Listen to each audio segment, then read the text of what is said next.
Sup, you beautiful bastards. Hope you're having a fantastic Thursday. Welcome back to the DeFranco Show, and let's just jump into it. And the first thing we're going to talk about today, one of the most requested stories today, is this most recent controversy around President Trump. A controversy that even has people he has endorsed disagreeing with him. This morning, as you may have seen, Donald Trump tweeted, 3,000 people did not die in the 2 hurricanes that hit Puerto Rico. When I left the island after the storm had hit, they had anywhere from 6 to 18 deaths. As time went by, it did not go up by much. Then, a long time later, they started to report really large numbers like 3,000. This was done by the Democrats in order to make me look as bad as possible when I was successfully raising billions of dollars to help rebuild Puerto Rico. If a person died for any reason, like old age, just add them onto the list. Bad politics, I love Puerto Rico. So an allegation from the President of the United States that Democrats made up a death count related to Puerto Rico. And this is an incredibly important note, without providing evidence to back up his claim. We're gonna jump into those allegations, the numbers, and some of which we've actually covered on the show in the past in a moment. But as far as why we got those tweets this morning, it came after criticism of his comments from Tuesday when he was asked what the administration had learned from Puerto Rico. I think Puerto Rico was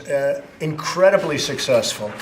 Puerto Rico was actually our toughest one of all because it's an island, so you can't truck things onto it, everything's by boat. The job that FEMA and law enforcement and everybody did working along with the governor in Puerto Rico, I think was tremendous. I think that Puerto Rico was an incredible unsung success. I think in a certain way, the best job we did was Puerto Rico, but nobody would understand that. I mean, it's harder to understand. Trump also pointed to the issues that the government faced when dealing with Maria, including the fact that it was the second hurricane to hit the island that year, the logistical issues with it being an island and Puerto Rico already having issues before the storm. And following that, many took issue with Trump's characterization and pointed to the recent updated death toll, including San Juan Mayor Carmen Yulín Cruz, who tweeted, "Success? Federal response according to Trump in Puerto Rico a success? If he thinks the death of 3,000 people is a success, God help us all." Senator Bernie Sanders also hitting on this note, saying, "What a disgrace." So now you know why Trump tweeted out this morning, but what about the updated numbers? Well, about 2 weeks ago, a study from George Washington University in collaboration with the University of Puerto Rico concluded that an estimated 2,975 deaths resulted from the hurricane. And this, of course, was a massive jump from the previous official total of 64 deaths. And this estimate took into account deaths between mid-September 2017 and mid-February 2018 because so many people were without electricity during this time. And this count included both direct causes of death like falling debris or drowning, and also indirect causes like a lack of healthcare resulting from lost electricity or a lack of clean drinking water. And basically, the study looked at the estimated number of deaths from previous years in Puerto Rico to figure out how many excess deaths took place in the months following the hurricane. And that is how they got to the number 2,975. The report also evaluated Puerto Rico's response to the disaster and showed that the government was absurdly unprepared, especially in communicating with its people. The Department of Public Safety and Central Communications Office of the Governor's Office didn't have written crisis and emergency risk communication plans in place. The Office of Emergency Preparedness and Response had an outdated emergency plan, one that didn't even plan for anything above a Category 1 hurricane. Reportedly, the government only had limited engagement with important people and communities to communicate with, and there was poor communication between local and federal government. Also, in interviews with government workers, they indicated there weren't actually any contingency plans to deal with multiple cascading failures of critical infrastructure, and it found that the government did very little to dispel misinformation and rumor about the hurricane. And an important note here is this is not the only report to show issues in the response. Government agencies, including FEMA, have not called the response in Puerto Rico an unsung success and do believe that there are areas that can be improved upon. A recent Government Accountability Office report also described the massive investment and deficiencies in the federal response. And in FEMA's own after-action report, they too found issues with the response in Puerto Rico and areas that needed improvement. Donald Trump's comments also came around the time these photos started being shared online. Those photos appearing to show millions of water bottles meant for victims of Hurricane Maria still on a runway in Puerto Rico. And those pictures were taken by Abdiel Santana, who works with the Puerto Rico State Police Agency, FURA. Santana says he actually first saw the water bottles last year, but took the pictures recently because he was angry the water bottles were still there. And a senior official at FEMA confirmed to CBS that the water bottles were delivered by FEMA, but the official said water shipments are not specifically tracked, so it is unclear when they were delivered or what happened to them after the delivery. And actually this morning, Daniel Kanuski, the deputy administrator at FEMA, told CBS, "We did some research overnight and it turns out those were excess water bottles. Those were not needed during the response phase and were not distributed by the governor of Puerto Rico or FEMA for that reason." And also adding, "In January, we transferred those bottles of water to the location that you've seen." However, in a separate statement, you had the executive director of the Puerto Rico Federal Affairs Administration claiming that when the water was discovered, it was being stored properly in a warehouse until it was moved onto the landing strip in April of 2018. And according to that statement, after a month, some of the bottles were distributed to the public. However, they stopped after there were complaints that the water had a foul odor and bad taste. So as of now, it is still unclear exactly what happened with this water. Now, as far as the response to Donald Trump's doubt of the updated death count, the Speaker of the House, Paul Ryan, was speaking with reporters this morning and said this: "There is no reason to dispute these numbers,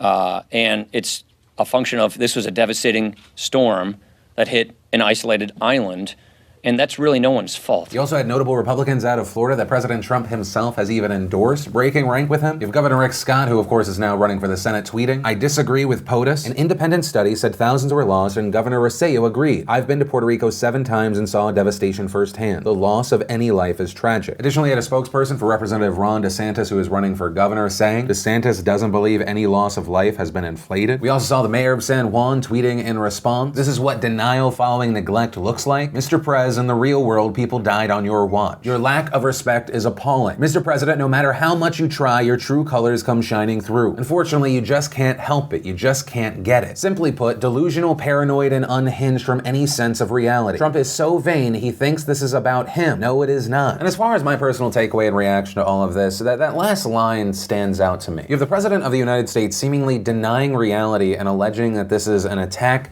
by Democrats because he feels he needs to defend himself. This despite the study that Donald Trump is attacking here that revised the death count in Puerto Rico, listing the numerous failures of the government in Puerto Rico, all because he received criticism calling that situation an unsung success. And I agree with a new statement that has come from the governor of Puerto Rico, who today said, "It's not time to deny what happened, it is time to make sure that it does not happen again." And for the President of the United States to do anything else but try and just own reality and learn from it, it's disgusting, and it does a disservice to those that died and those still living there. And even more troubling is the president can say this with no connected evidence to back up what he is talking about, and there is a good portion of the population that will go, "Yeah, all that research is bullshit, it's just an attack." That is a genuinely troubling situation. Then in quickie news for the people out there that were incredibly angry about the Netflix series Insatiable, a series that had so many people outraged even before it was released on Netflix, just after the trailer, that over 200,000 people signed a Change.org petition calling for the cancellation. Well, rejoice, because it has been canceled, he said, jokingly misleading the audience. It's actually been renewed for a season 2. And really, I think all of this shows us is that there can be whatever amount of outrage or public discourse around a show, but ultimately, and this is for the most part, with Netflix, I think it's just gonna come down to viewership. For example, and obviously it's a different thing, after the White House Correspondents' Dinner, there were a lot of people that really loved Michelle Wolf and a ton of people that hated Michelle Wolf. Much like in this situation, you had people threatening to cancel their Netflix subscription if this show gets released, but they released it, and then at the end of the season, they looked at the numbers and they said, canceled. And if anything, I wonder how much the controversy around this show ended up actually helping it, because people went, okay, well, let me at least watch a little of it. And with Insatiable, while I don't think it was necessarily intended at the beginning, outrage marketing is a thing, and it can be very, very effective. But from that, I want to share some stuff I love today, and today in Awesome brought to you by BetterHelp.com/DeFranco. And BetterHelp, if you don't know, is the fantastic place and service where you get affordable private online counseling. With BetterHelp on your computer, your tablet, the phone in your pocket, you get access to a licensed, trained, experienced, accredited psychologist. And all you've got to do to get started, you just go to BetterHelp.com/DeFranco, you fill out a simple questionnaire, they match you with a counselor, and you could start counseling today. And here's one of the main things I want to get across with this sponsorship. Whether you end up using BetterHelp, use our code, which obviously we get paid for those conversions. Regardless of that, please know there is no shame in getting help. Talking with someone, I personally believe this is something that could benefit everyone. That's where I'll end that one. The first bit of awesome today is if in the next 36 hours you use code FACTS, you will get 15% off the Why Be Informed When You Can Use Your Feelings as Your Fact shirt. You know, in case you want something comfortable that really showcases your snarkiness. It goes really well with, and the code will also work for the Don't Be Stupid shirt. Links to those down below. Then in some looking back awesome, it is the 25th anniversary of Late Night with Conan O'Brien. And in honor of it, Team Coco has put up the first episode ever. And we got a trailer for Private Life. We also got a brand new trailer for Maniac, which seems so fascinating, as well as a teaser for Chilling Adventures of Sabrina. We had Billy on the Street, back on the street, and back on the internet, this time with Emma Stone. And if you want to see the full versions of everything I just shared, the secret link of the day, really anything at all, links as always are in the description down below. And then let's talk about a story that really embodies why you come to this show every single weekday for a brand new video, and that is my hot takes on fashion. What does Phil think about this trend? Said no one. Obviously I'm joking. I don't care about fashion. I wear like the same 8 shirts for like 6 months at a time because I hate giving myself more choices. But there were actually 2 big stories in the world of fashion that extend past it. The first was the further blending of several mediums and mainstream versus digital. And on that no controversy, interesting side, we had Rihanna live streaming an event from New York Fashion Week. She announced it on Instagram, she live streamed it on YouTube, it did pretty great numbers. It was also a very weird and fascinating event. Some people were kind of flailing around, there were animalistic movements, and you had Bella and Gigi Hadid Deed strolling through. There was also a lot of praise around Rihanna's event and lingerie line because of diversity. Many different kinds of women featured. Small, large, we even had pregnant. The sizes range between 0 and 22, bra sizes of 32A to 44 Double-D. And so in general, it was widely seen as a successful event, albeit an event that I'm not showing a lot of footage of because I do not want this video to also be age-gated like that live stream has been. And the other story in the world of fashion is, if you kind of think about it, the opposite of why the Rihanna event got so much praise. That other story involving Revolve, an online fashion retailer who put out a $168 sweatshirt that read, "Being fat is not beautiful, it's an excuse," to which the internet had a very big reaction to. As Holiday responding, "Y'all are a mess." Jamila Jamil saying, "Jesus Christ, Revolve, what are you doing?" Jen McAllister tweeting, "Hey Revolve, what the actual fuck is this? You actually were my favorite place to online shop, but the fact that this made it through however many people it did and onto your website is so fucking mind-blowing and disappointing. Biggest fail of a campaign I've ever seen." And what was really interesting is looking into it, the design was actually part of a collection created by the brand LPA alongside Lena Dunham, Emily Ratajkowski, Cara Delevingne, Suki Waterhouse, Paloma Elsesser. And it turns out this shirt was supposed to be part of a collection featuring offensive quotes and was intended to shine a light on the harassment and trolling women face online. And actually, if you look at the small print on the shirt that caused all this outrage, you'll notice the text, "as said to," and it's Paloma's Instagram handle. And it's interesting that this is the sweatshirt that set everything off because when you look into the collection, out of context, the other ones are even worse. You had the slut feminist nightmare design, the too bony to be boned top, as well as the if you translated a bum onto her face, she'd have a better face top. And according to a statement from Revolve, the collection is a direct commentary on the modern day normality of cyberbullying and the shared desire to create a community for those most affected by the epidemic. Adding proceeds were set to benefit Girls Right Now, a charity focused on mentoring underserved young women and helping them find their voices and tell their stories through writing. And they said that the collection was actually prematurely released and according to the statement, was not only included without context of the overall campaign, but regrettably featured one of the pieces on a model whose size was not reflective of the piece's commentary on body positivity. We at Revolve sincerely apologize to all those involved, particularly Lena, Paloma, our other collaborators, our loyal customers, and the community as a whole for this error. And they go on to say that they're pulling the collection and they will be donating $20,000 to the Girls Right Now charity. We also saw Lena Dunham firing shots at Revolve on Instagram, writing, "Without consulting me or any of the women involved, Revolve presented the sweatshirts on thin white women, never thinking about the fact that difference in individuality is what gets you punished on the internet, or that lack of diversity and representation is a huge part of the problem, in fact the problem itself. As a result, I cannot support this collaboration or lend my name to it in any way. I am deeply disappointed in Revolve's handling of a sensitive topic and a collaboration rooted in reclaiming the words of internet trolls to celebrate the beauty and diversity and bodies and experiences that aren't the industry norm." And then on top of all of that, you had people saying that this was going to fail from the get-go no matter what. And the reason for that is this sweatshirt that started this wave of backlash was about weight. And so you had people pointing out that when you looked at the products that were released, they were available in extra, extra small to extra large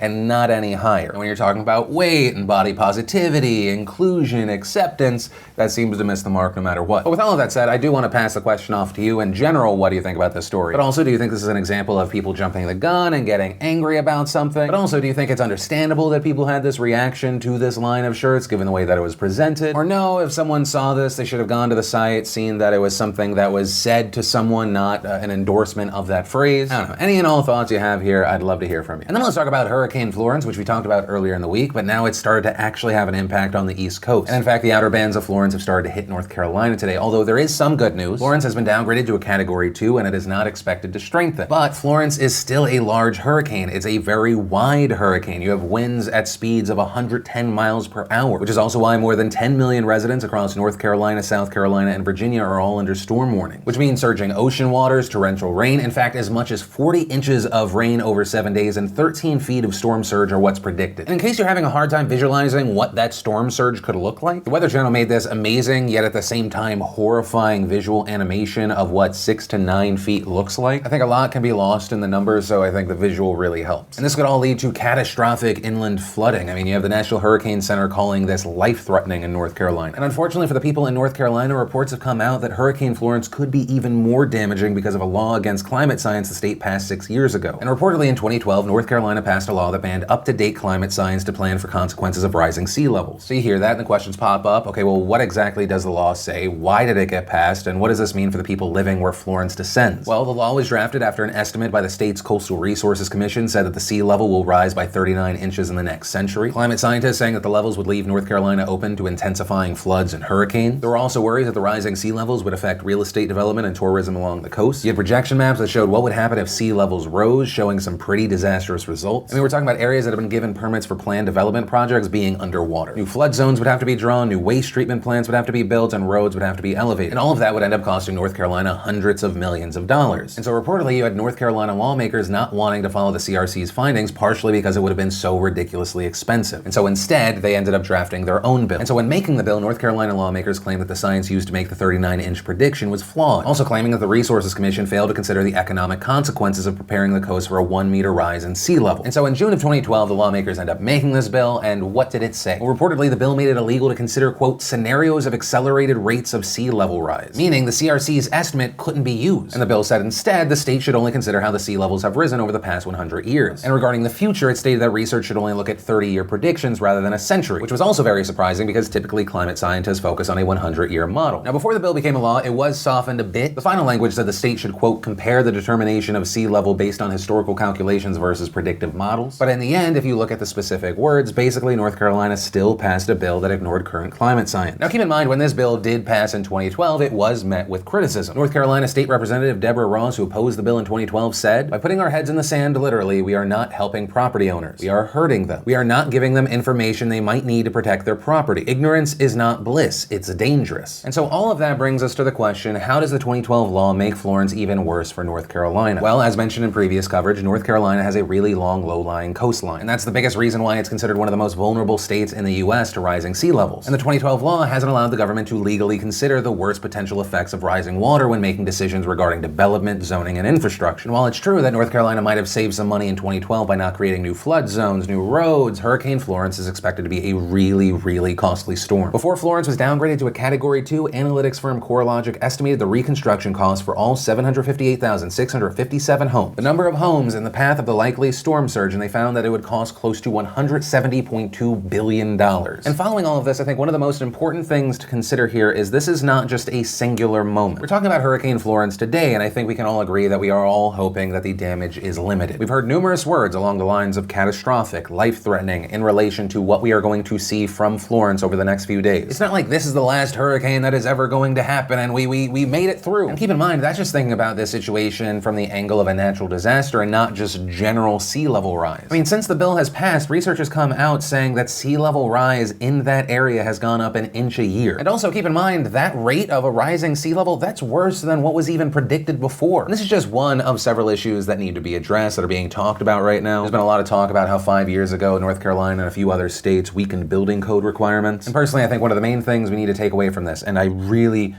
do hope that it does not take a catastrophe for us to have this conversation. More and more changes are going to be made. There is no benefit to denying the future. A short-term gain is going to be a long-term loss, even if in the short term it's going to be painful and costly. And so that's the main note I want to end today's story on. Of course, I pass the question off to you. What are your thoughts about all of this? But also, to the people near or around Florence, please, please, please be safe. Hopefully you got out of the way or you took precautions. Also, if you're in North Carolina or South Carolina and you're caught out by the storm, down in the description below I'll include links to emergency shelters. There's that. But yeah, that's where we're gonna end today's show. But remember, I also want this to be a conversation, so whether it be the last story, the first one, anything in between, let me know what you're thinking in those comments down below. Also, while you're at it, if you like this video, you like what I'm doing here, hit that like button. If you're new here, hit that subscribe button. Also, if you missed and want to catch up on the last 2 Philip DeFranco shows, you can click or tap right there to watch those. But that said, of course, as always, my name's Philip DeFranco. You've just been filled in. I love yo faces, and I'll see you tomorrow.